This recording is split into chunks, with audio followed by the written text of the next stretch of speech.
From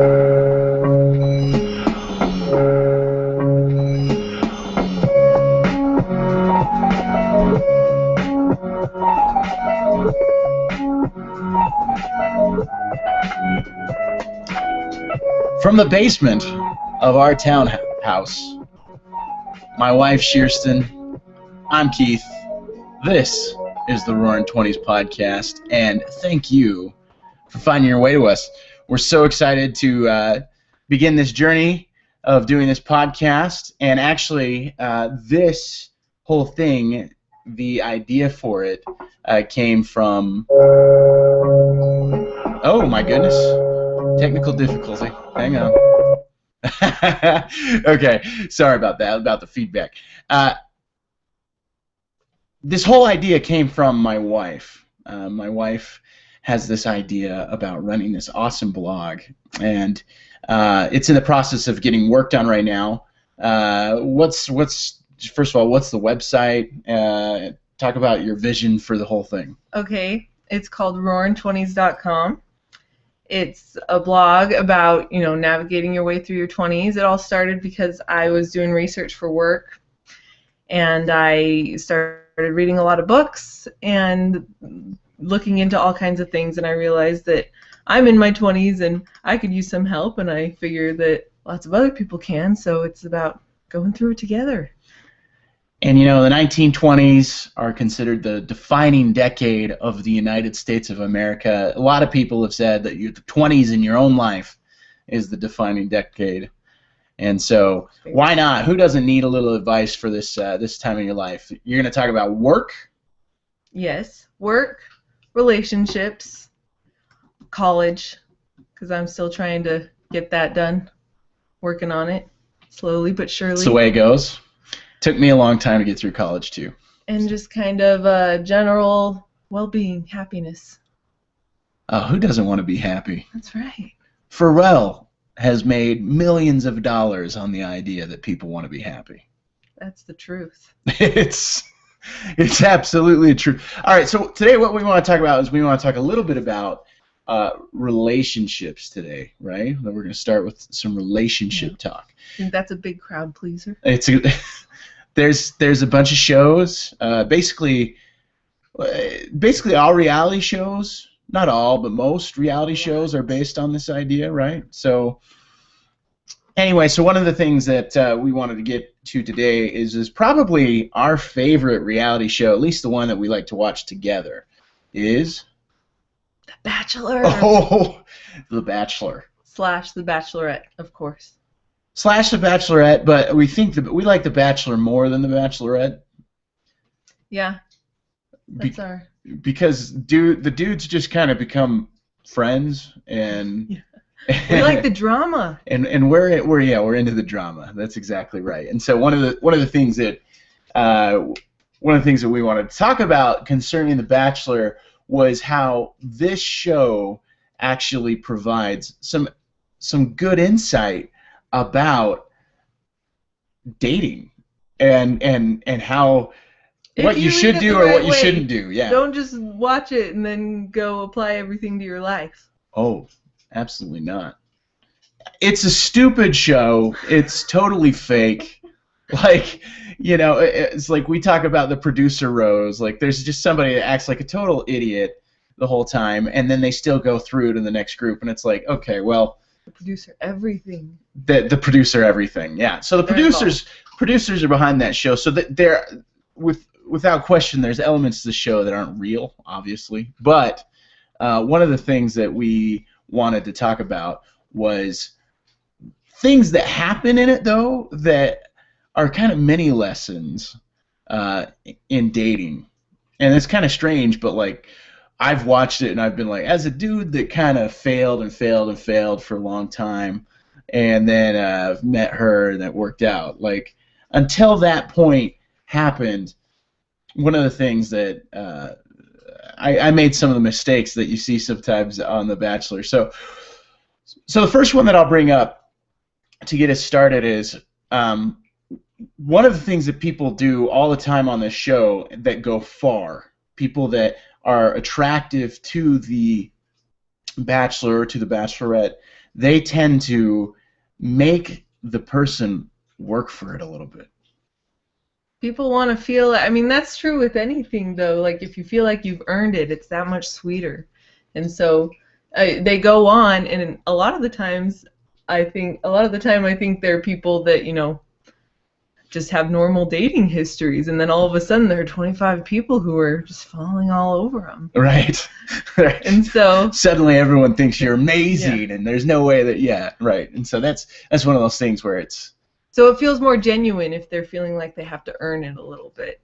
And it's, you know, the prize is greater. You feel like you worked for it and you earned it, and you do deserve it. It's the old adage, how would you rather make $10 million?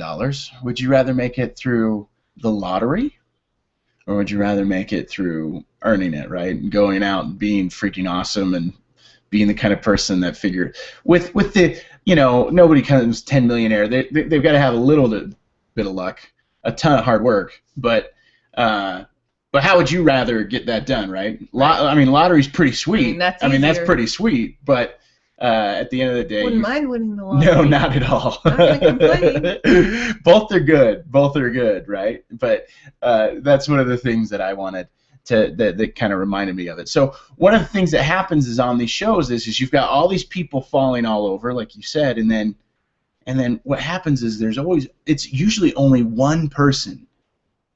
Just one person. But they always go really far. And they always go far, and it's this idea that what they do is they don't sell out all the way and just say, like, hey, like, of course I like you, you're the Bachelor or you're the Bachelorette. Like, they kind of show that, yes, I'm interested in this, and yes, I'm interested in you, but at the same time, like, you need to be interesting to me, and you need to be somebody that I find worthy of my, you know, loyalties and whatever. You have to do it in the right way. Like, there are people who just, you know, might threaten to go home, and that's not really making them feel like they're earning it. That's just making them feel like you're dramatic. But if you say, like, I thought about going home in the past, that seems to be the key, how you phrase it. That's perfect. Yeah, no, it's exactly right. Yeah, and so it's like, I guess that's the other, don't appear crazy. Ladies, don't bust out a book of memories. Oh, no. Anybody that flips out the craft book, Doom. It's the Book of Doom. Anybody that opens the book and says, "Hey, look, I kept absolutely everything from anything we've ever done, and I've put it into this cute book," probably made by producers, but still, there's an element to that. It's kind of strange, like, because guys tend to, when they get that from a girl, they're like, "Whoa, like, no, this isn't great." So, but on The Bachelor, they've been dating for a very short time. It's true. Like, if I made you a book like that, would you find it endearing, or would you say, that's a little much? I mean, we've been married for 3 years now. No, it'd be cool. It'd be interesting. Yeah. It'd be interesting to go through. So there is a time and place for it? There is a time and place for it. But after a couple weeks on The Bachelor is not one of them? No. And I would say even... You can tell me not to make it. Well, I mean, listen, it'd be fine. Okay, right. I'm not doing it. I'd rather have you do it for, like, our daughters. Okay. By the way, we are doing this late at night, and the reason that we're doing it late at night is because we have 2 little girls. And they should be going to bed early, but they're not. And they should be going to bed early, but we are just slacking as parents. Oops. So, but no, we get them to sleep, and then they, and then we got a chance to do it now. So this is why what we're doing. Anyway, just wanted to add that in. So that's the big thing though is that I feel like everybody wants to feel like, you know, they're earning it. So it's like if you want to date an athlete, ladies, if dudes, if you want to date a model. Okay, or whatever it is, but you know, it's like you can't just like be like, oh well, you know, you are the best player on the team, so I'm in love with you, and it's like. But there's a time and place for compliments, right? Everybody wants to be complimented. Of course. But again, how do Of you course, get it the right way? But it's sincerity, right? Isn't there a quality to it where if it's sincere, then it feels sincere and not desperate. Yeah. Let me tell you how much I think that you're amazing, so that you can not be into it. Yeah. Yeah. No. Yeah. If you're doing it clearly, and if you're complimenting someone clearly just because you're looking to get somewhere, get something, that's not gonna go over very well. No. People can tell. Oh, listen.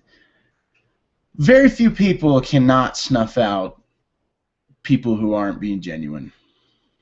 Yeah.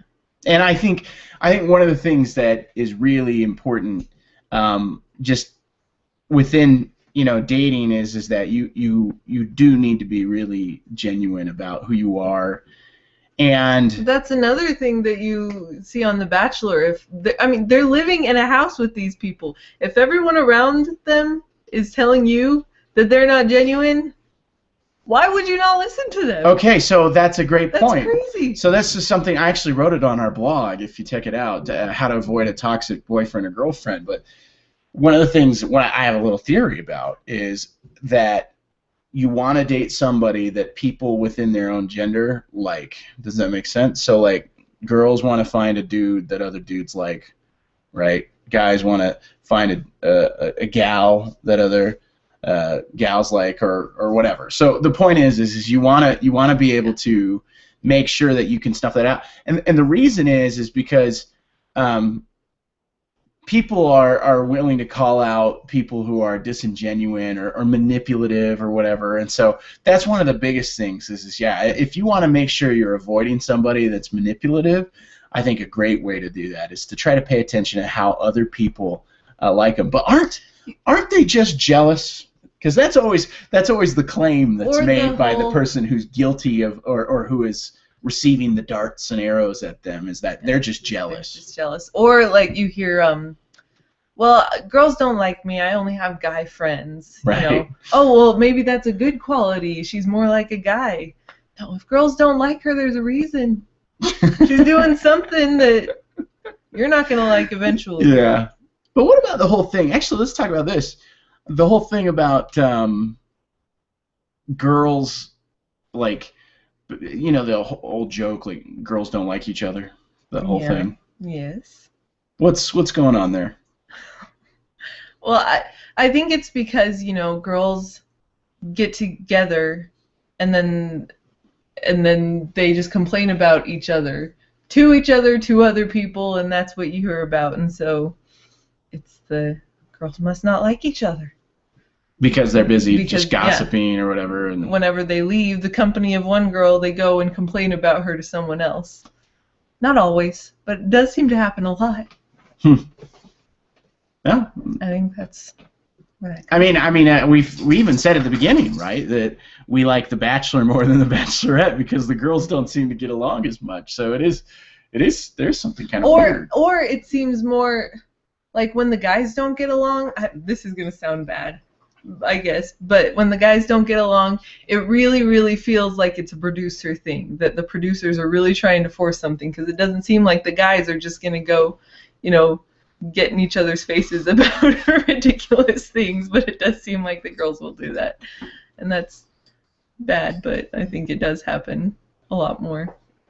Sorry, girls. Be nice to each other, people.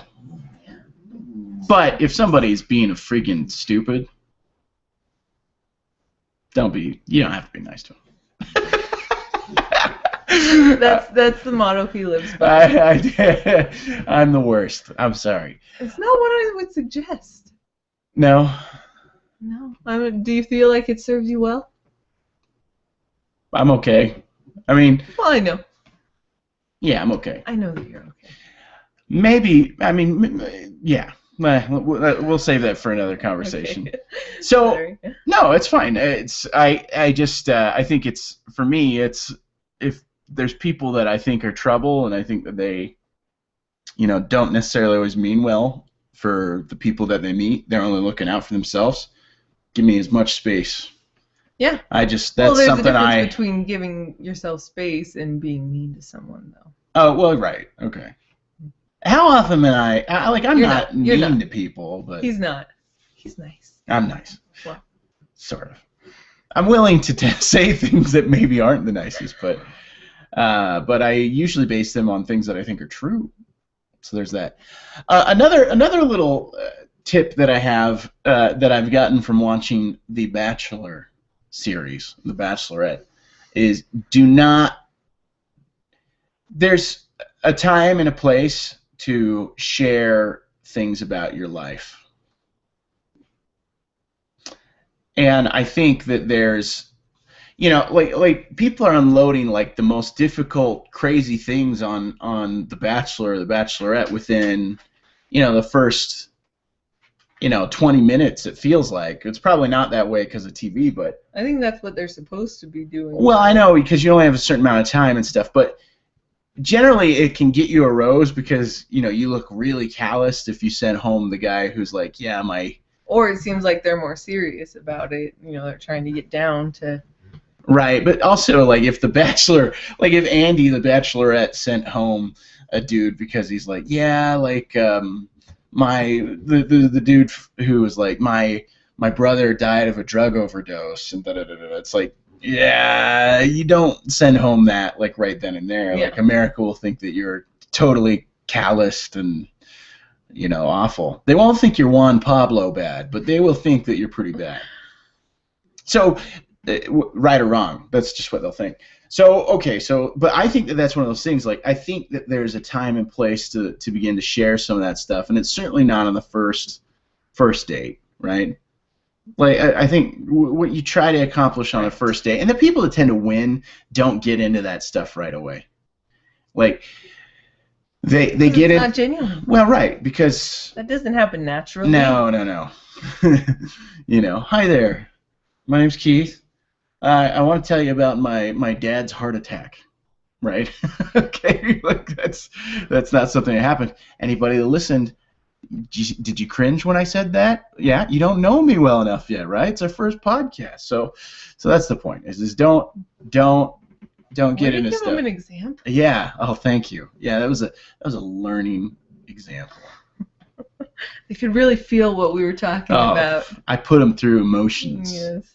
So that was that's another thing that I think is important. So kind of understand the timing of it. Now, the second element though is that there is a moment where you do need to kind of have a tougher conversation with people, right? If it's something that they need to know, then you need to tell them, right?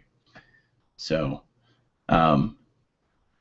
yeah. So one of the things that I don't know, when would be a good time? We just got the question; it just came in. A good time to tell someone. This comes in from Brian. When would be? Thanks, Brian. Shout out to Brian. When would be a good time to tell people your skeletons? Well, my man, Brian, I think the time that I would look at telling somebody things that you feel like you need to share, like so for instance, one of the things that Shearston, I won't say what she shared with me, right? But there was a time when we were dating and she talked to me, but it was like right after we got engaged, like within the week after we got engaged, you talked to me. Yes, but I'll also say this. We had another experience when we were dating that was, a little uncomfortable and kind of unnatural, but it came up. And so I had a family thing that was going on, and I wasn't sure if I should talk to you about it because I didn't know if we were at that point, but I knew I was serious about you, and so it ended up bringing us a lot closer together. So if there's a natural... So if you feel like you're serious enough about the person that you're willing to take the risk on how they're going to receive what you're... Yeah, it's just based on whatever if your relationship's at a place where it's appropriate, and you can fill that out. There's no there's no rule. You can feel it, but at the same time, like I was really nervous and uncomfortable about how you would take now me bringing this into your life. What I'm about to say is going to make it seem like I'm keeping something from you. Okay, but I'm not.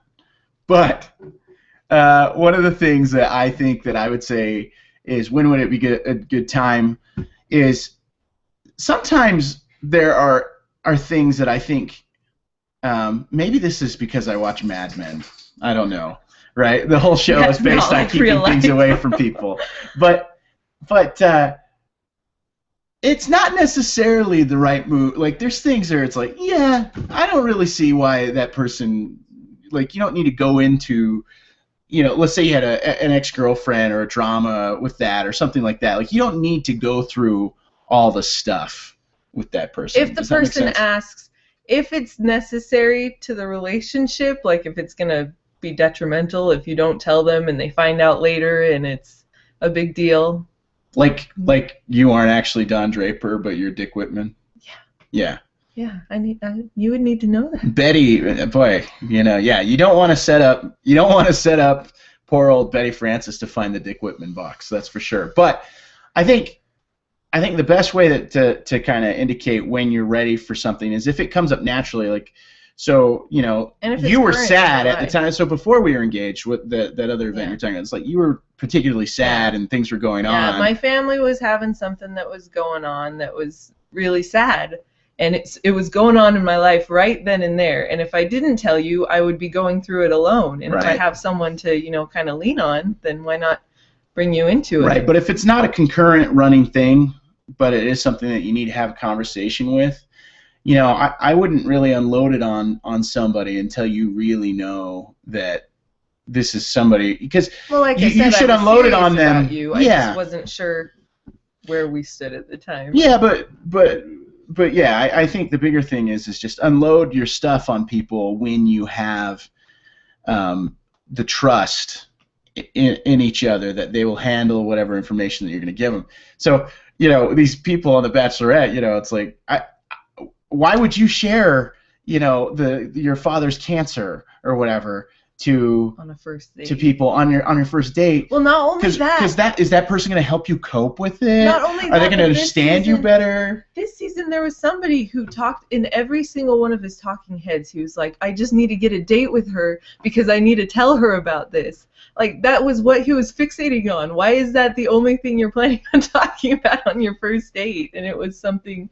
It wasn't his brother died of an overdose. Like, yeah, obviously that's serious and it's a huge event in your life. Absolutely. And you want to talk to her about it, but why are you fixating on I just need to get the date with her so I can tell her? I think it was because they were on a train that was running next to a river that they had swimmed across, and so it was just bringing up. I didn't know she was taking him there. I know, but anyway, it wasn't the poor Bostonians' fault.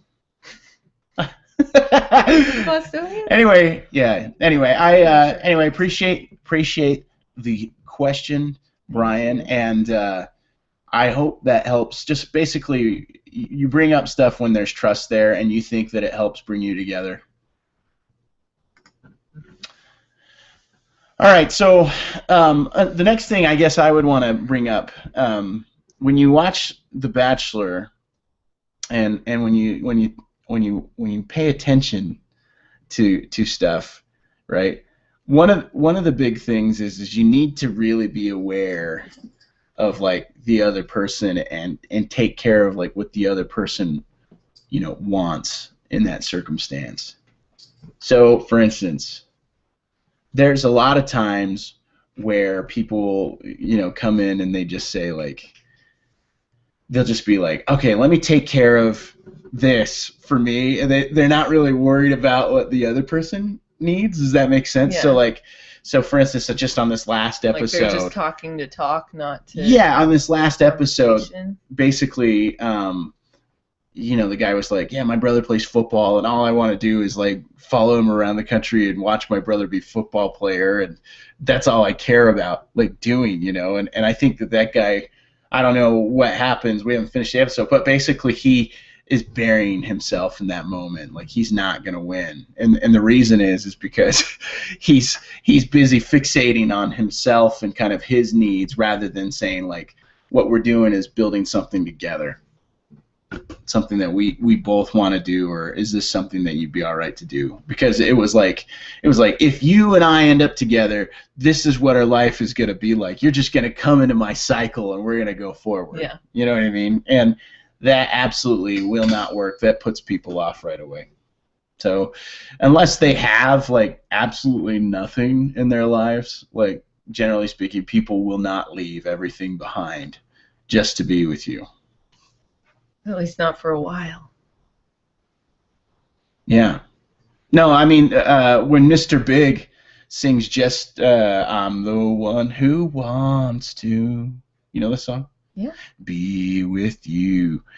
The guy, or like when the other guys are like, I'd walk, 5,000 miles or whatever it is, 3,000, 1,000, whatever mileage it is.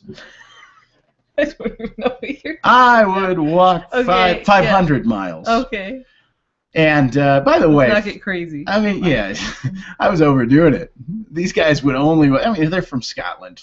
They'd only walk 500 miles. So, but here's the thing, like, those things, like, only, people aren't really necessarily willing to completely give up everything of themselves and just fall into your world. And frankly, if that's kind of the expectation, right, maybe that's something you need to get away from. Yeah. It has to be a give and take kind of thing. It is a shared experience when you date somebody. One other thing that I wanted to bring up. The I love yous. Okay. Let's talk about the I love yous. They're not natural. That's all we need to say. Don't say I love you when you don't mean it. Come on. None of them are in love with her. She's a very nice person. I'm sure they can be in love with her at some point. It's the timing, though. That, again, it's the same thing. It's like, basically, like, I think this is the thing that we're kind of hitting at is like, just do things in their right time and place. Like, there's a progression to things. Shouldn't feel forced. Right, and it shouldn't feel forced, and so you should do things that are organic and natural, and they work for you the right way. Does that make sense? And so I wouldn't do things don't try to rush stuff, I guess. And of course, the whole Bachelor thing is so crazy rushed. It's nuts. But like, do things. Yeah, that's not one we can take from The Bachelor because there's no way to apply it to real life. No, but I do think that like when people like throw out the I love yous a little early, like they're done, right? They're gone. Yeah. You can't do them until hometowns. You shouldn't. Well, that hasn't been a rule for this season. But in the past. They've been dropping them in the third episode, I feel like. All right, and to get a little lighter on this, let's talk about fantasy suites for a minute. Okay, but we could go on forever about The Bachelor. We gotta rein it in. And wrap it up. Fantasy suites. There's 3 people left vying for one person when it's fantasy suite time. We just have one thing to say about fantasy suites, right?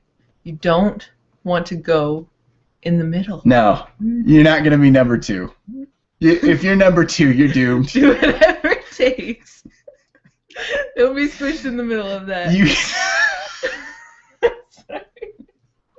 You either want to set the tone and just like make it so that it's like everyone else is going to be a disappointment, or finish it off, leave the lasting impression,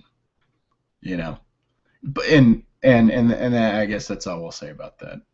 But you don't want to be number 2. No way. Give me 1 or 3.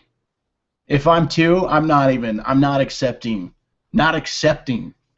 The card? Not accepting Chris Harrison card? I will say Chris Harrison. If you choose to forego your individual I will rooms. Forego it. No, I will not forego my individual room, no, Chris thank Harrison. You. I'm number 2. I'm doomed. I'm dead in the water. Right?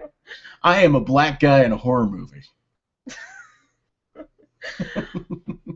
It's just you are in all the trouble in the world if you try to do that. So anyway, all you future Bachelor and Bachelorette contestants who are watching. Yeah, and also, if you're dating somebody, don't let them date other people. That would be the other thing I think you can learn from this show. Yeah. Don't date somebody that's trying to keep 1, 2, or trying to get 2, 3, 4 other. Yeah, they're just you don't date. Don't date somebody that's trying to keep 3 or 4 people on the line. That's not going to work out for you either. Okay. So Kirsten. Yes. Now that we've talked a little bit about The Bachelor, I want to allow the listeners an opportunity to find out a little bit about us. Okay. And then we'll close out the show. Okay. Would you like to start? What do you want to tell them? No. How long? We've been married for what, 3 years? Yes. You're already forgetting. They're all running together. They're all just coming together. 3 years. We have 2 girls, 2 dogs. 2 girls and 2 dogs. I'm going to school. I already mentioned that, but it really, I'm ready to be done. So we actually have made the choice just recently. When Kirsten had girls, we made a choice to kind of. She didn't do school, right? She helped take care of the babies like right after they were born, and they slowed things down. They slowed things down for her for school. So we're at a point now where we've made a decision to really try to focus in on her schooling. And so I actually am playing Mr. Mom 4 days a week for a few hours. And I gotta say something. Doing great. It's a little bit it's easier than I thought it was gonna be. Everyone talks about how hard these stay-at-home moms work. Okay. Okay, we're gonna end right now. It's a bunch of baloney. It's Stop. Super easy. Oh, please. No, actually, it's pretty tough, and it's made me appreciate more, the job that stay-at-home moms do, but even more what the single mom does, or I don't know how you guys do it. So, applaud to you. That's pretty amazing. But yeah, so we're fortunate. I'm able to work I work for a company that allows me to write and allows me to produce podcasts and work on our website and do basically everything within the company, right? I work on a lot of different things within this company to try to help us make a little bit of money. And so I've been doing that, and fortunately I can do a lot of it from home. So that's one of the cool things for us. What else? Grew up in the Midwest. That's me. I did not. What else? What else you want to tell them? You want to tell them anything else? No. You don't want. Gotta leave a little bit of mystery. You don't want to tell them anything else. Okay. All right. Well, anyway, I draw it out of me. I think that it's only our first date. That's right. You want to know more from us, right? You are going to have to take us to a nicer dinner. Does that really matter, by the way? Can I ask that question? If it's a nice dinner? Yeah, like obviously you don't take on a first date. You're not like McDonald's, right? But I think it depends. I think that there needs to be a nice dinner somewhere. Doesn't have to be all the time or even the first time, but you gotta throw one in. How nice? Just nice enough that it's a sit down. The ambiance is nice. Okay, so what's the bottom level that you could go, like of like places? Like IHOP is probably too low, right? IHOP's too low. IHOP's too low. So like Olive Garden, does it start at Olive Garden? Sizzler's worse, right? Sizzler's worse than Olive Garden. Okay. Even Olive Garden. Give them something a little nicer than Olive Garden. At some point, not every time. At some point. Yeah. But I'm saying like first date. First time dining together. I don't know. Again, how well do you know them? Like, Olive Garden's probably fine. I'm going on and on, so Olive Garden's fine. Okay. If you want to be involved with the show, we would love to hear from you. Yes. Kirsten has a Twitter. I do. You can tweet at me at Kirsten Kari. It's Kirsten Carey. SHIRSTENKARI. Kirsten Kari. Kari because she's Norwegian. Also, you can email the show. What's the email? Shirts, as in shirts you wear. Shirts Roarin'20s. Yeah. 20s. That's our last name. @gmail.com. We're the Shirts. We're the Shirts. It's it's not a terrible last name. I have pride in my family, but although my first name is Shearston, so you've got a really goofy name now because you married me. I'm sorry that happened. I forgive you. I appreciate it. And all right. Anyway, thank you once again for tuning in to the show. And if you have any questions, you can email us. And until next time.